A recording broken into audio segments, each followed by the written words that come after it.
Thanks for coming. So appreciative. I just thought it'd be me and the camera, Dave and I again. So I know how hard it is to peel yourself away to these kinds of events, but they're great for the interactions already, right? And the planning that's already happening here. So double duty. Thank you very much. Just to give some background, where this came from really was me finally deciding to just focus on what I really love and try and morph it so that it fits within communication, leadership, and the areas where I have feet planted. And once I really started to focus in on it, it all flows quite well. This came out of a study where I focused on some soccer players up at UVic and learned all sorts of great things about leadership from them and about change in organizations and used them like as a case study. And then I went to a conference, and it was in Hawaii, and my daughter wanted to come because it was in Hawaii. So I said, well, you can come as long as you present. Gulp. And but they had a kid track because they wanted to make it very family oriented, this conference. So she was 15 at the time, and she pulled together, with my help, something around leadership and organizations around her sport, which is rugby.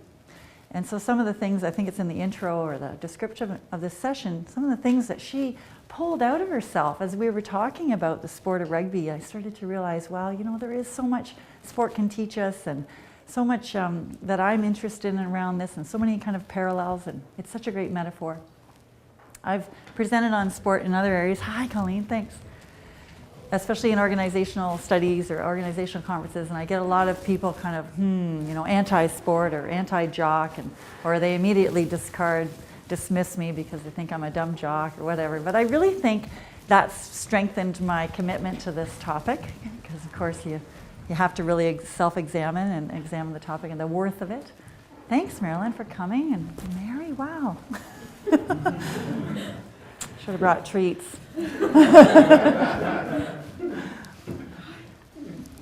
So the more I dig into the more now I just think it's the answer to world peace, and I'm all over it. So here we go. This comes from a presentation I was asked to do with Port Coquitlam, where they are silly fools. They're trying to bring together people from all different areas of sport delivery and sport administration, which never works. They all fight.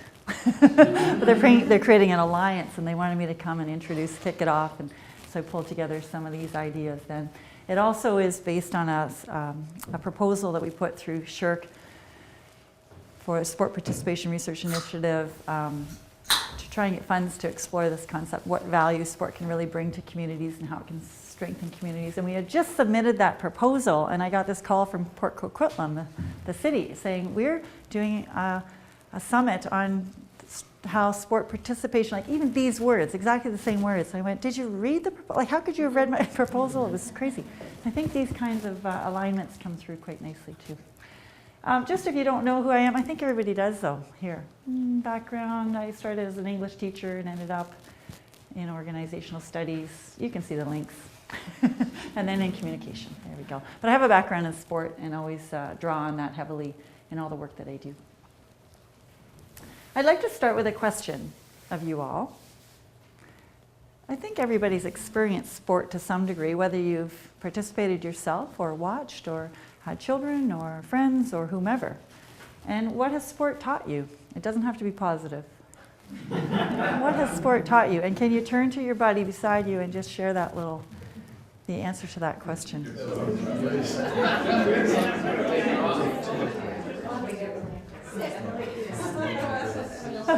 Excuse me, everybody. Excuse me, sorry to interrupt. I know you're still talking. I'm going to interrupt because I have more questions, and then you can continue off where you left. Hi, wow, hi, come on in. I thought I was here, but they were leading me astray. Okay, great, good. So just to bring you all up to snuff, we just asked a question. What has sport taught you? Think about your sport experience, whether it's viewing, participating, watching someone else, whatever. What has it taught you? So call that to mind. Second question I have, how has it made you a better person? Now, definitely I'm biasing this and asking you to think about, well, in what ways has it made me actually better, stronger, whatever, however you qualify better. and have a conversation with your buddy. And we got some new buddies, so mix it up a little bit. How are we even numbering? Yes, we need a buddy over here with Gwen. Right, and my last question is, and when did you learn this? Can you give an example?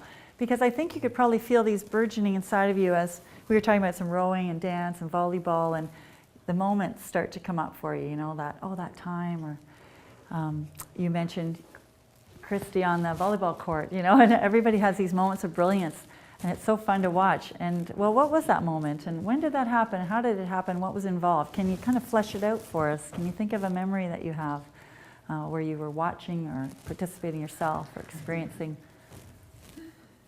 where you experienced yourself feeling like, yeah, I feel a little better today from this, I've gotten stronger, or, yeah, Marilyn. What do we include in sport? Like it's Yeah. watching sport. Yeah.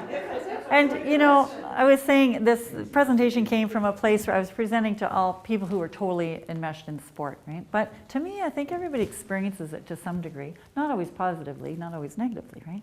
But so your experience with sport, whether it's watching someone else, watching it, you know, from afar, participating in it yourself, memories. And sport is a little different than athletics or activity, right? I mean, sport is something, what is it? Let's go back on that, and I should have defined it to begin with. What is sport? How is it different from simply going for a run? Is going for a run a sport?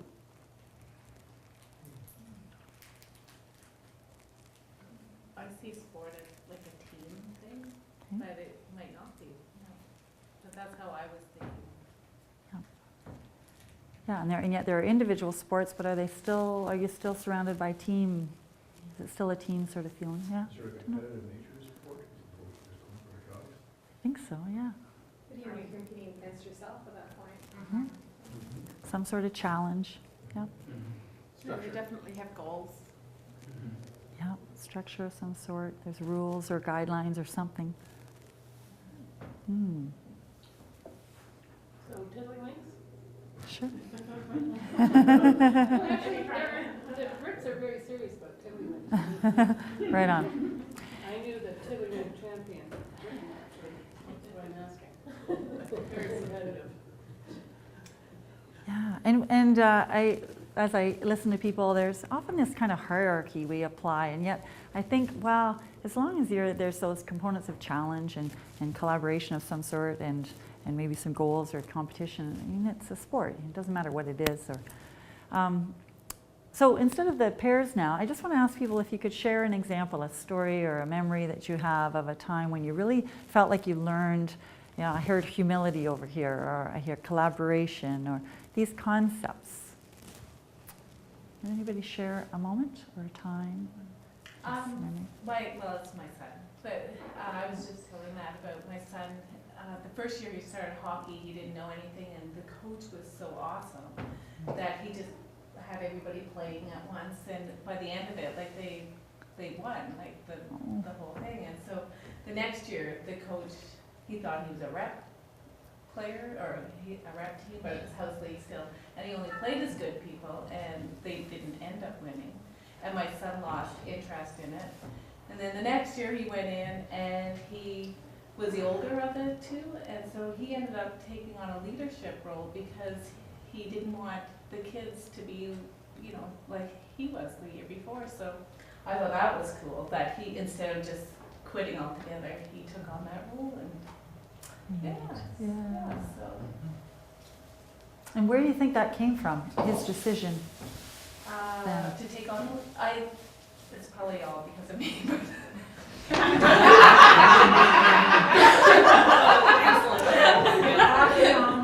Excellent. I don't know why, he just decided, he just knew that he had things to show the kids, and he was so patient with them. And so I learned from him, wow, I didn't know that he would do that, so that was really, I was proud of him for that, and he won an award through his team and stuff for that. Right. Yeah. Thank you. Yeah. Another one? Another story? Well, we talked about camaraderie. Actually, DJ brought it up in the very first, when we were talking about sport. And I was reminded of a volleyball team of ladies that we decided, we'd get together on Monday nights and play volleyball, and, whoever showed up, we'd get like a drop in, We laughed way more than we played volleyball, and it was for the fun of it, it really was. And it was because you don't want to just sit and drink coffee and talk, right? It's something outside of yourself, and it gets you focused on something else, and look out for the ball, and just having fun and high spirits, and we got some exercise too. And so I think that sport can bring people together in ways that are more neutral. You don't spit like a neutral ground, neutral territory. You're just there for the fun of it. I was going to bring up a volleyball Go for it. example too, while we're on that theme. But it was just, talking about the beauty of sport, because we were talking about dance, and I said, maybe it's because I take dance that I really appreciate the beauty in volleyball. When I see each team member doing an amazing move, or the ball just goes over the net and just falls down over the net, and you just see them and their body and the way they moved and the way the whole thing, from the ball going from one side of the court to the other, and how they did it. But when you have that happen, and you have everybody on the team on both sides, and we have a rally going, and it keeps on going, and everybody's just moving, and there's this beautiful dance when the ball just keeps on going in play. And then when it's over, everyone goes, yay, wasn't that so great? And it's like this magical moment. It's just really, really cool. And I think that's why I really love playing. Drop in Tuesday, Wednesday, by the way. And Mary? I grew up in New Brunswick, and we had no sports. It was one room schoolhouse with 6 grades in the one room. And then we were very excited to go to grade 7 because it was a regional school, and there was still no sports. Except one day, we were told we were all going to go to the next town for a regional meet, but we didn't know anything. We didn't know what a shot put was or anything, and yet we went down to do those things. And so all the other teams had some experience, I guess, and there was free pop. Free orange Fanta. And all the other people said, have more, have more. And we were totally swimming in orange Fanta, so we got on the field to run. And of course, half of us were sick before we got halfway around. So I learned very early on in grade 7 to be careful of the hidden agenda. Right. It's like orange pop coming out. Give me your code word. But to this day, if I see orange Fanta, that's what I think about. Oh, Yeah. Oh, so funny. I love that. Okay. And this point, everybody has these different stories, and we can all take different things, even just listening to the story, right? And hearing the story from Mary, we're all thinking of different things and linking it to other experiences we've had. Colleen? I like the idea of looking at sport in a different kind of way, because I consider myself as sort of allergic to sports. I don't watch them on TV, and I don't play them. And all my brothers and sisters love sports and golf, and I miss that genetic code. But I like to define sport as just physical movement, because I love to walk and run and so on, but I don't like sports. Organized sports. Yeah. And this is a great question to start just exploring, right? What is sport, really? And drilling down on it further. What are the fundamental components that we appreciate about it? And how can we just have more of whatever that is? The good part of it, right? Because there are people who are allergic to it, and I'll touch on that. Why? And how do they get such a bad rep? And how can we change that? And the other piece is what's coming out of the work that I am doing around this is the power of story, that you start to hear people telling their stories, like Mary's story about the Fanta, and how important that is to the learning, as we know, right? And both actually formulating it in your head. And this is what I watched with my daughter as she created this presentation. She had to actually reflect on her experiences, turn them into stories, because that captured what she had actually learned. And then she could share what she'd learned through these powerful stories. And everyone in the room was like, oh, I get it. Because a lot of people, she was talking about rugby, and a lot of people don't know what rugby is and some of these terms. But she was able to use some images and describe, and then they were able to understand a little better the actual elements of the story. But it didn't matter what sport she was talking about, really.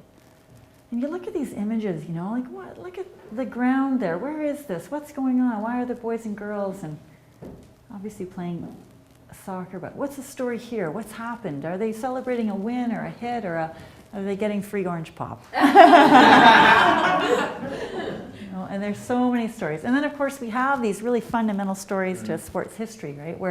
Where it's about races coming together and overcoming these really negative ideologies and these momentous occasions, these turning points politically, right? Things that happen that change the world around sport. But also these kind of moments where it's not so much about the political side of it, but just human capacity and performance. So this is the 4-minute mile being broken and one guy winning because the other guy looked the wrong way, really, and sneaking up on his outside here. And this story, I don't know if anybody watched that game. Yeah.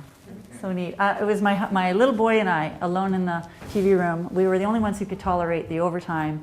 And even then I was doing laundry and coming in, I just couldn't handle it anymore. I was leaving. But he and I were the only ones that actually saw the goal being scored. Everybody was running away. They were too terrified. Pretty cool. And I didn't even understand that they'd won because I thought that overtime, no different sports. Oh, I did that. I thought was the they only one had that was like, yeah, that was a good goal. good goal, We but they're actually still. won. Why is he throwing his gloves on the ice? I don't get it. But you know, what did that represent? What, even the game itself, like the goal for sure. I watched the little play-by-play many times, but the game itself and how it built and how Canada had to kind of hunker through a lot of games to get to the final. And there's just so much story there.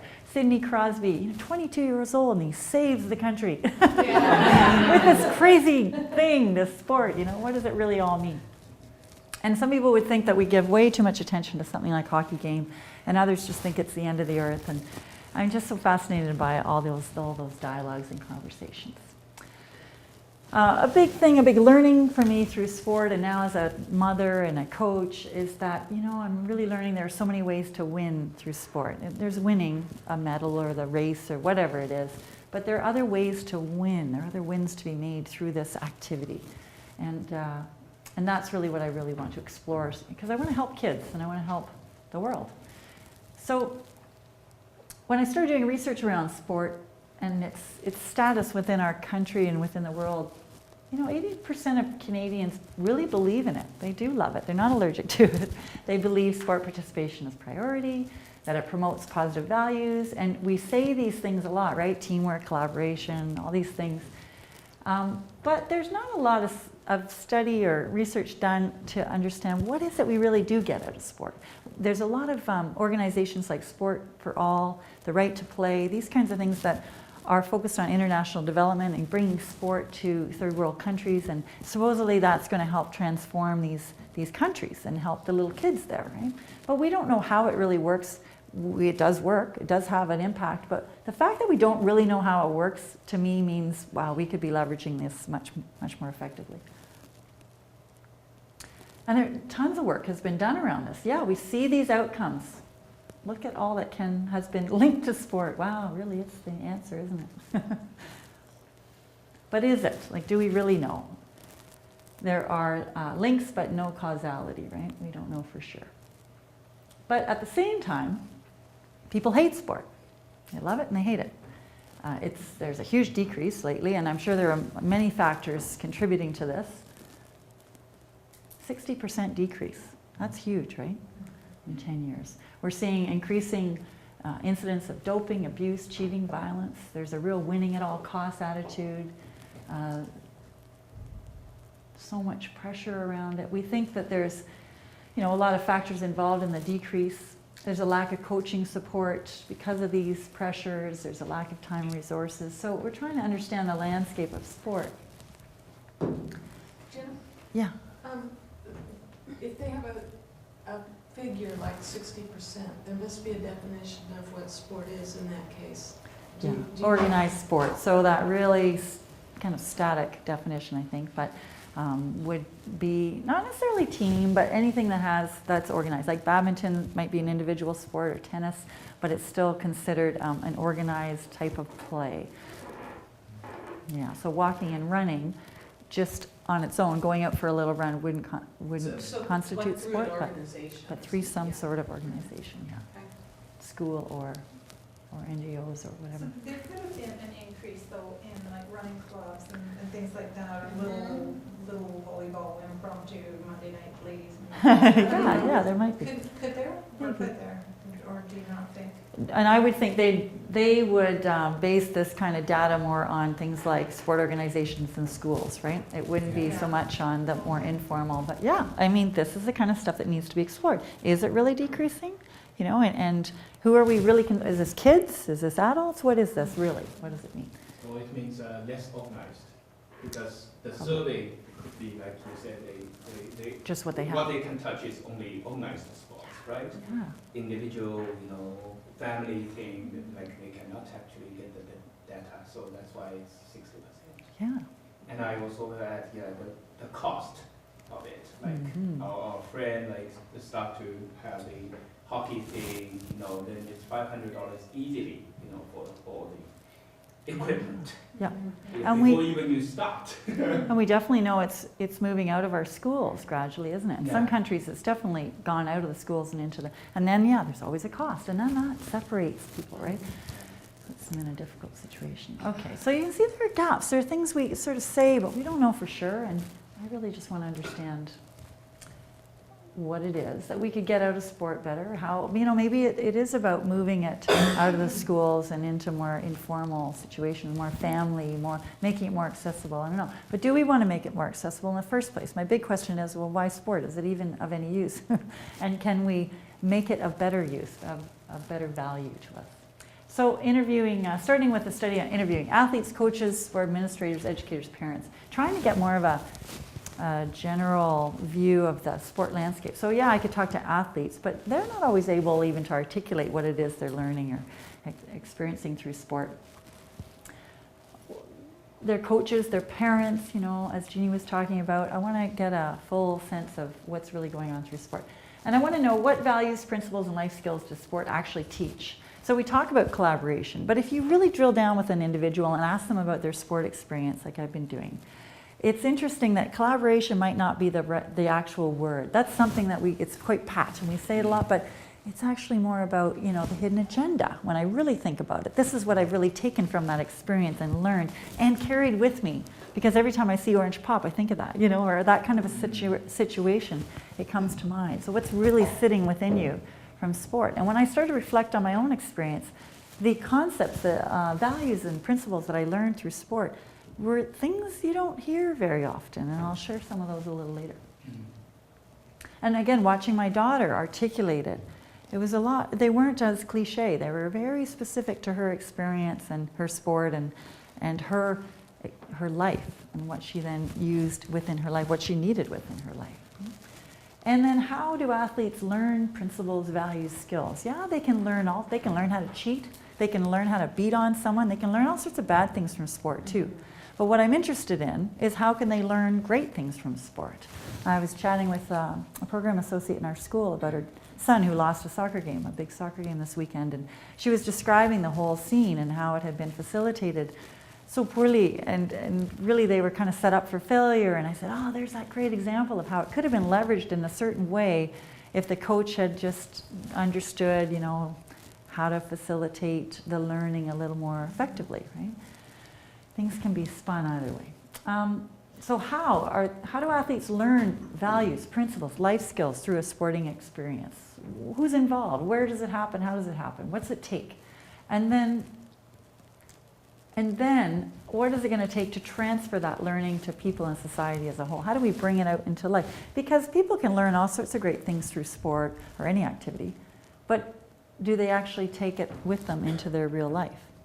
Do you need to see the Orange Pop to think about the hidden agenda, or is that something that's just quite internal that you really do carry with you into the rest of your life. I remember learning about this concept of focus and the power of being able to, get a sense of your competition or your challenge, but then really focus in on your own race plan, your own boat, because I was in your own boat, we'd always say. But I really apply that I've applied that many times in life, but it took quite a bit of reflection and energy and kind of debriefing to make the link. And I didn't start making the link till my 30s. I rode in my 20s. So there's this big gap when I didn't use any of that stuff. I didn't even think I knew it, So I'm interested in how we can actually transfer some of this learning and leverage sport more effectively for those who are participating in it. We'd like to create a documentary and some educational materials and workshops, so try and really make this more concrete and tangible. I have partnerships with the Pacific Institute of Sport Excellence over at Camosun, and there's a National Coaching Institute there. I've got relationships with schools and organizations, sport organizations, so I'd love to be able to infiltrate with some of this, so that those soccer games that happen this weekend for my friend Louise's son don't happen as often, and they're facilitated more positively and effectively. So the big questions of what are the values, how does it happen, and then why? How does that of any use to our actual society? And interestingly, just recently there was this story on CBC and in the Globe and everywhere about the Pakistani and Indian prime ministers getting together watching the cricket match. And I thought, there's a great example of how they probably don't even know why, but they're watching this sport, and it's actually broken down some barriers and given them something to talk about and maybe break the ice into more policy-related discussions. Oh, and this big piece too about stories, the value of stories to capture, the idea that you're actually creating a story when you're participating in these experiences, but then you need to actually formulate them in your mind, and sometimes you need help to do that, and then you can draw on them. Stories are much easier to draw on than abstract concepts, right? So if you have this memory, like you're all sharing with us, you can harken back to it more easily. So I think the power of story is going to figure into this pretty hugely. And my story was around rowing, now I'm playing basketball, and sometimes I drop in volleyball, but it reminded me I need to go way more often because it is pretty magic. But we had this amazing experience and learned all sorts of cool concepts, some a little more cliche than others.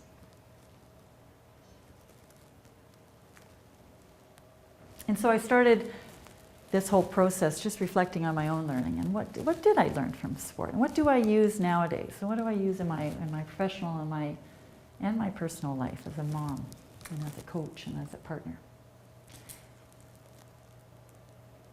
And some of it started around '88 was my first Olympic Games I participated in, and I watched this man win the 100 meters in a record time.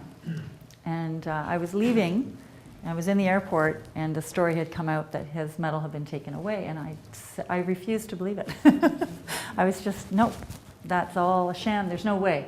And of course, once I got home, of course, it was all coming out, the truth of the matter, that he'd actually cheated, and I felt so betrayed and sort of sucker punched, that this had happened to us, and I felt like we'd been scapegoated because gradually it all came out. Every single gentleman there had been on drugs, but drugs were huge right then. In the '88 Olympics, it was probably at its peak. I'm sure they're still rampant. But I remember walking into a washroom, thinking it was the men's washroom, and leaving. And then looking at the door and realizing there was a little woman there. And I went back in, and I realized, oh, that's the East German stroke of the women's 8, the girl I was competing against. And her back was about that wide and all muscled. And I was just devastated. There's nothing I could do. I was 140 pounds then, it was hopeless. So we started lowering our expectations, and we ended up losing quite handily at these games. And I think part of it was just feeling so overwhelmed with the steroid use and so overpowered by it. But we came away from that experience just changed, and kind of like your son, realizing this is not good, this is not what we want. There's another opportunity over here, and we problem solved a little bit differently and realized, oh yeah, they're huge, but we can't be huge, so we need to accept that. We can't be as big as the Russians or the East Germans or the Romanians. So how can we solve this problem? And we realized the problem wasn't about being big, it was about going fast. So kind of remembering we wanted to go fast. And this was a huge transformation for us because it changed everything we did. All our strategies and solutions became about going fast. Oh yeah. And then we started training more often and harder and using ideas like active recovery, which is that you're still trained, but you're actually training kind of gently, and that helps you recover faster. We used our minds. We spent way more time together in a boat so that we honed our technique and our synchronicity with each other, and we became very, very, very fast. And by 1992 Olympics, we won everything. It's hilarious, just a sweep. All these gold medals. And just went to show you, we hadn't actually changed physically that much, but we had just shifted our strategy. And I use that all the time now. You know, I realize that the problem isn't always what it seems. We need to drill down a little further and understand it more deeply. And we can get really focused on being big, you know, like Ben Johnson thought he had to be big. Maybe there were other ways.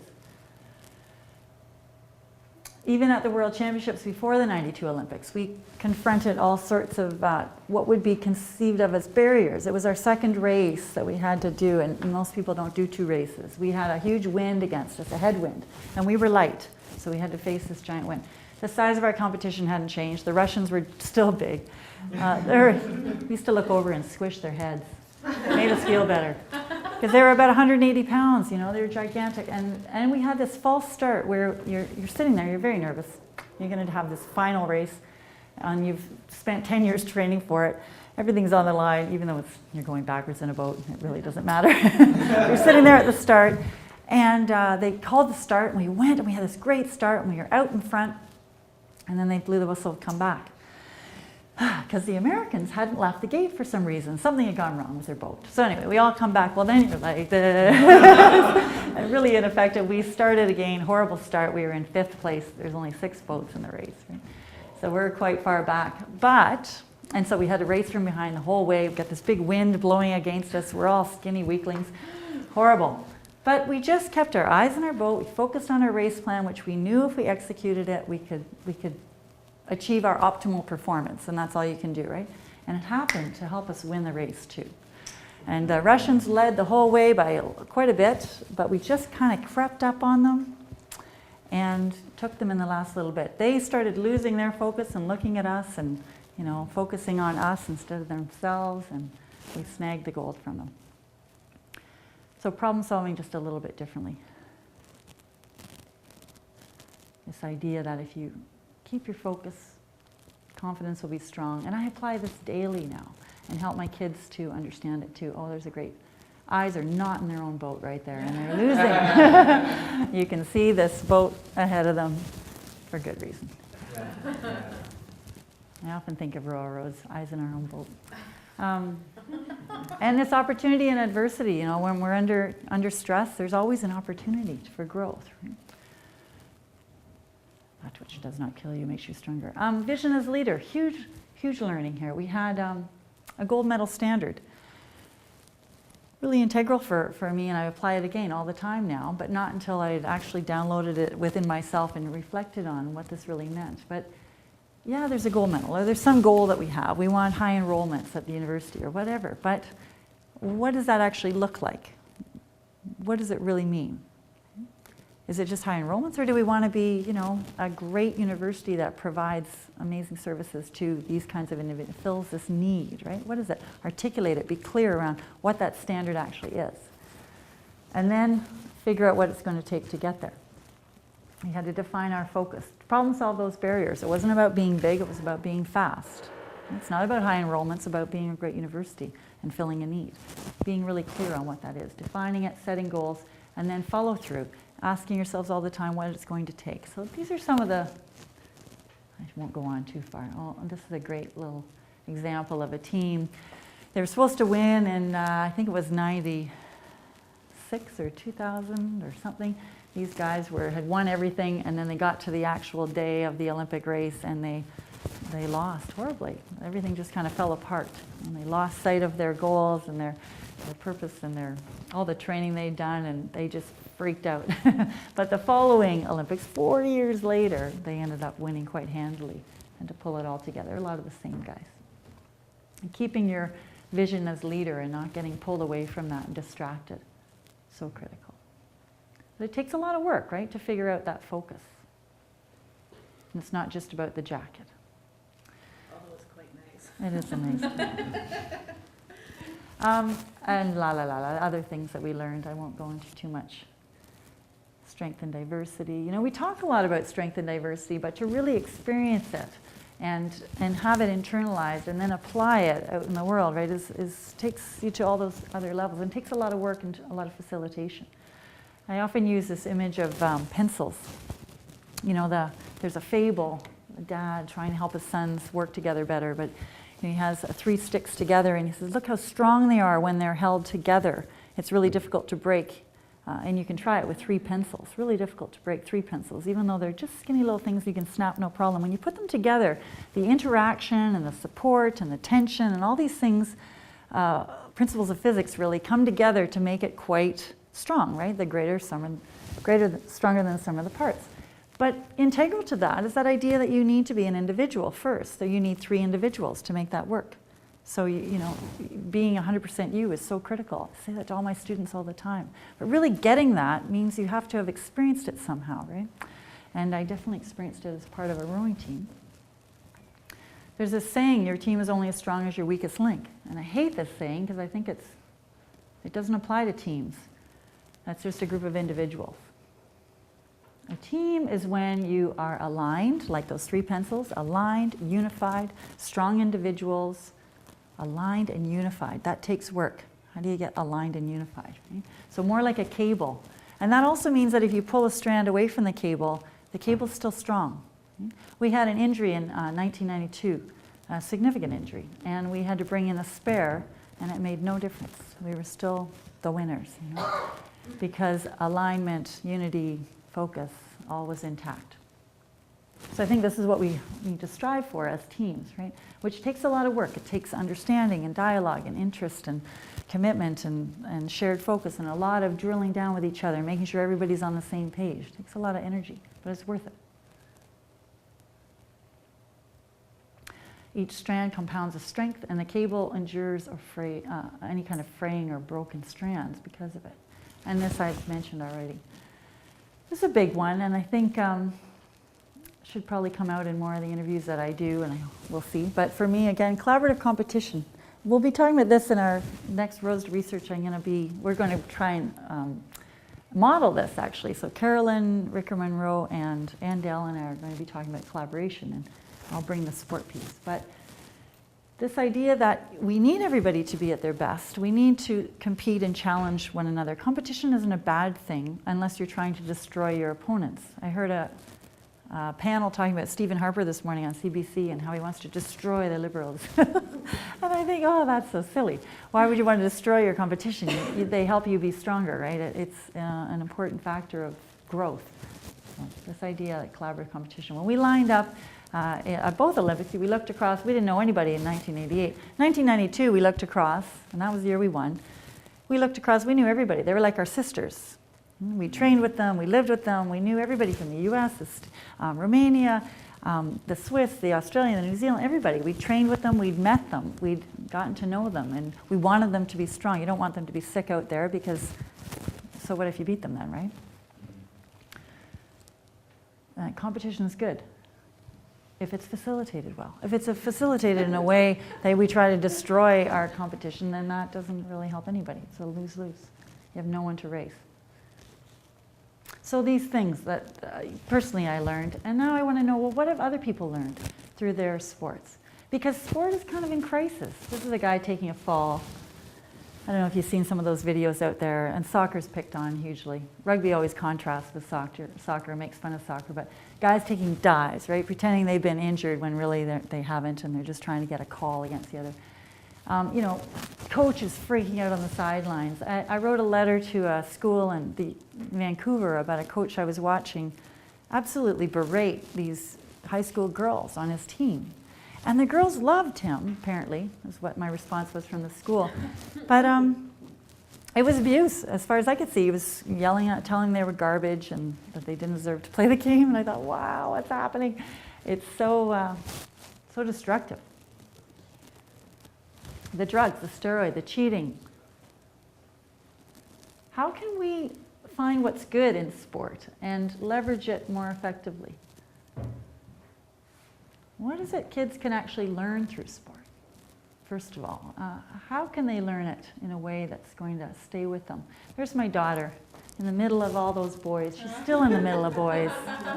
I just love that. That's called a maul, and she's actually got a ball tucked in, and she won't give it up. This guy with the red hair, I love him. He just looks like a little disembodied head there, doesn't he? But her whole team is the white guys behind her with the white shirts are pushing and trying to drive her forward across the line, and she's just trying to keep her feet. And such a neat concept. But it depends on the fact that both teams are pushing against each other to work. As soon as it collapses, no one gets anywhere really. She talked about things like interdependence. We can't do battle unless we support one another in the scrum. So this is the two teams opposing. They have to be interlocked and pressing against each other, but solid and on their feet. Otherwise, it doesn't work. And I just love the way she said that. It was brilliant.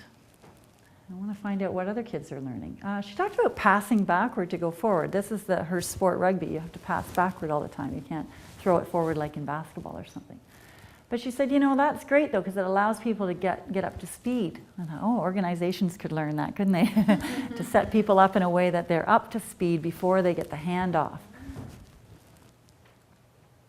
As I step into a director role and know nothing about what I'm doing.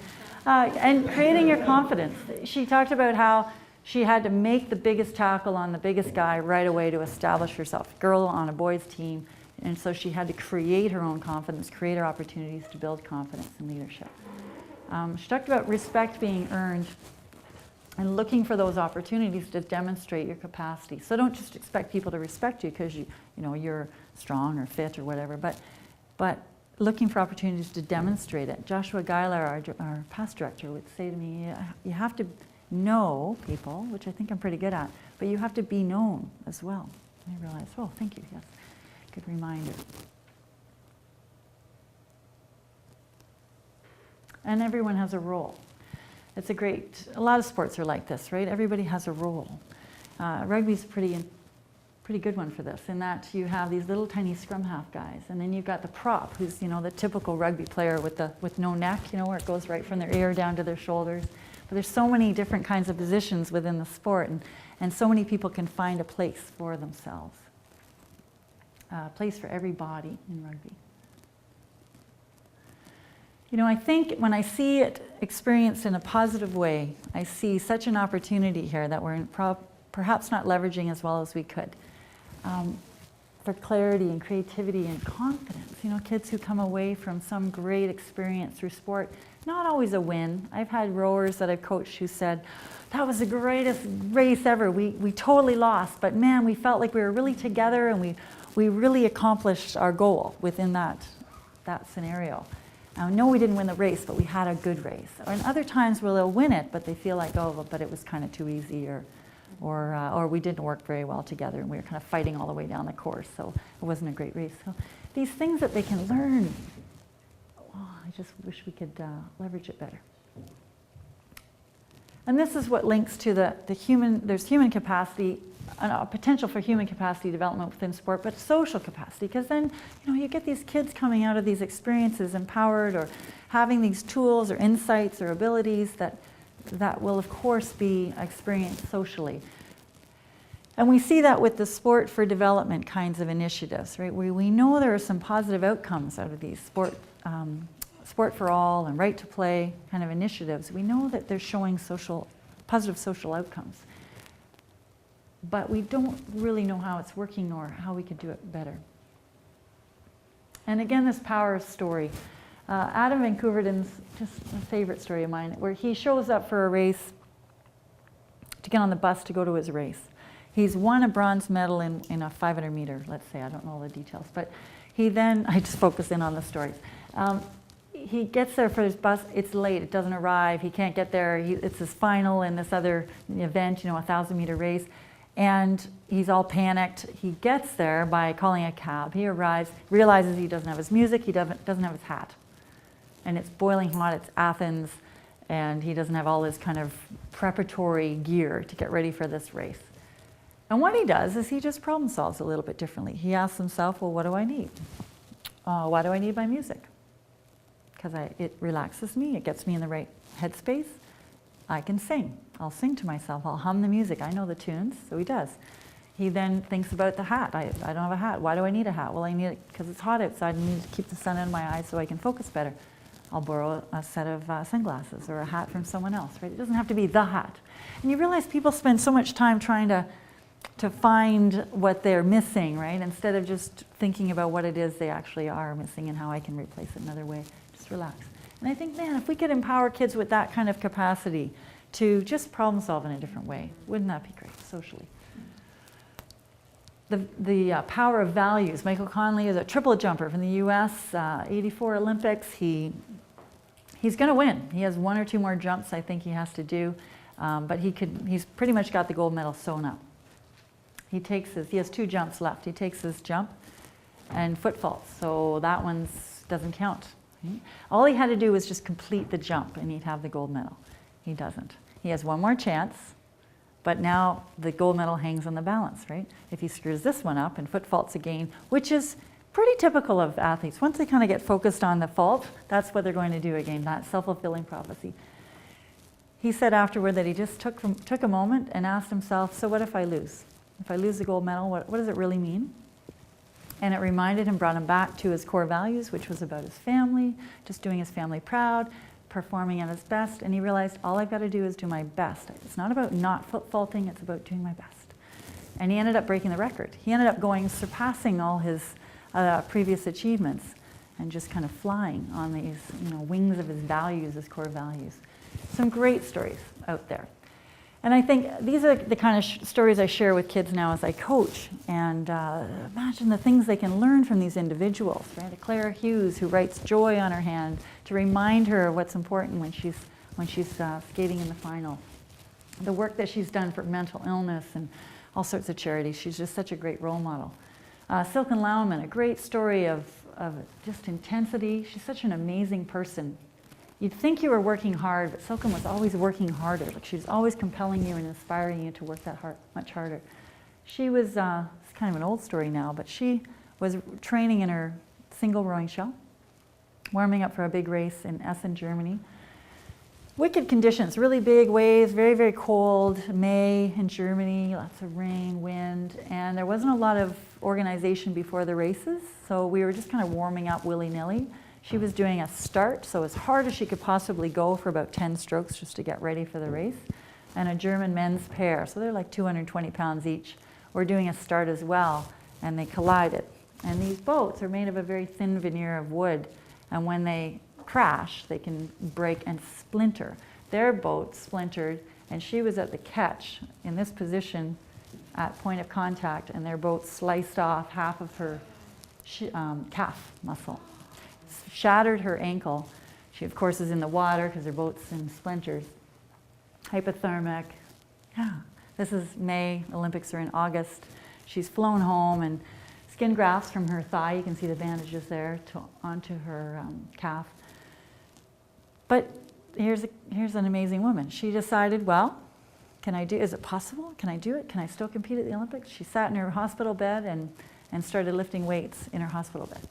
And just tried to stay as fit as she could. Did a lot of visualization because that's proven to be just as effective. She set her goals, set very specific and reasonable goals. She had a team around her, so even though she's alone, she had a team of physiotherapists who helped her.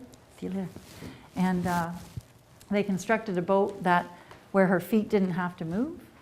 Her ankle could stay kind of in that rigid position and just roll and rock. Usually your feet are in shoes, but her shoe was able to move.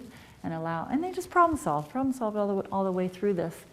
She would go down to the dock on her crutches and get lifted into her boat, and people collaborated. Got to the Olympics, was leading at the start, and then the Belgian went through her, so now she's in silver. The Romanian went through her, she's in third. The American goes through her, Anne Martin, we all knew. And she, I guess, said to herself, no effing way. No fourth for her, and so she came back through and got the bronze medal. A great story of discipline, determination. So I know these great stories. I know there's potential there, and I want to just ask more people about. So this is really a plea as well to be a participant in the study if you are interested. I want to hear the stories. We know that we have personal points of power within the sport landscape through training. We know lots about when to train, how to train, and we could implement some of these kind of values training concepts and the teachings of the principles and life skills that could be learned through sport. We can weave these into things like the long-term athlete development plan and the National Coaching Association programs. We could live and model the values better. But that takes some education and training. Coaches need to understand how to do this and the power of doing something like this. Provides people with opportunities to learn through sport. Opportunities to learn not just the sport itself, but the values that it offers. Create environments for learning. Not just, again, of the sport, but of the values and the principles that it embodies. And then facilitate, help kids tell their own story.